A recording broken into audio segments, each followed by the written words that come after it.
পৃথিবীর শুরু লগ্ন থেকে শেষ পর্যন্ত যত উম্মত পৃথিবীর জমিনে আগমন করেছেন, এইটাকে যদি 100 ভাগ করা হয় তাহলে আমার নবীর উম্মতের সংখ্যা হবে 90 ভাগ। সুবহানাল্লাহ।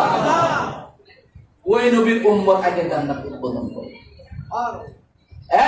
রামনগরবাসী গভীর মনোযোগ।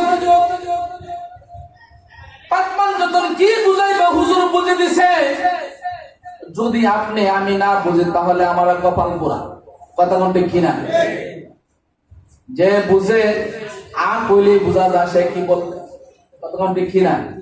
আর যে বুঝে না তার ভিতরে যদি ফারাইয়া দেওয়া যায় তাহলে সে কোনো বুঝে আসবে।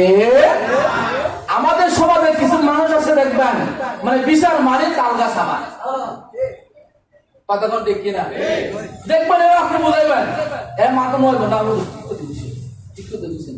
শেষ বলো কবে কি দা তালগাছ আমার। আপনার 1 ঘন্টা বুঝাইবেন যে বাবা ফাঁক পর্যন্ত কি, বাবা হালে বায়াত কি, বাবা রাসূল কে, বাবা সাহাবী কে, বাবা তাবা তাবেঈন কে, বাবা ইলমে মুস্তাহিদিন কে, বাবা বাবা তারা কেরা, তারা কারা, তোমার তারা যে এমন কথা। আমি যে রাজি হই ইনশাআল্লাহ বাকি জামান বাদ কিতাবের তালিম হবে, সব ভাই বসে বহুত ফায়দা হবে। ফায়দা দিয়ে কি জান্নাতে যান দেব। আহলে বাইত কে ভালো না ভাইসা? এই আহলে বাইত কে ভালো না ভাইসা জান্নাতে যাওয়া যাবে। আমরা কেমন নবীর উম্মত, বাবা দিনে আমরা আপনাদেরকে কিভাবে বুঝাইতাম। আপনার আমার নবী যখন রাস্তা দিয়ে হাঁটতেন, আমি আপনি যখন রাস্তা দিয়ে হাঁটি, যদি পায়ের নিচে একটা পাথর পড়ে, যদি পায়ের নিচে একটা কংক্রিট পড়ে, তাহলে চিৎকার দিয়ে বলি মাগো মা। কথা কোন ঠিক কিনা? চিৎকার দিয়ে বলি মাগো মা। কিন্তু আমার নবী যখন মদিনার গলি দিয়ে হাঁটতেন, মক্কার গলি দিয়ে হাঁটতেন, যখন নবীর পা মুবারকের নিচে পাথর পড়তেন, এই পাথর গুলা শিমুল তুলার মতন নরম হয়ে যাইতেন। ওই নবীর সাথে বেয়াদবি করলে জান্নাতে যাওয়া যাবে? এ বাবা দিনারা নবী কেমন নবী, আমরা কেমন নবী পেয়েছি। আপনি আমি যখন সৈয়দ মায়ারুদে, বৈশাখ মায়ারুদে যখন হাঁটি, মাথার গান গুলা বাইতে বাইতে পায়ের তালু পর্যন্ত চলে যায়।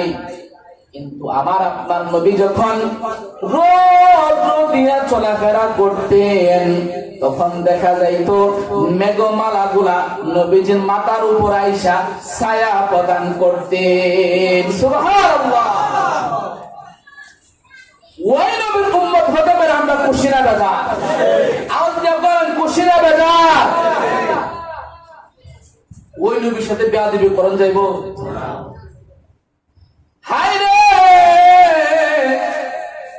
সাহাবায়ে কেরাম নবীজিকে কত ভালোবাসতেন, নবীজিকে কত ভালোবাসতেন।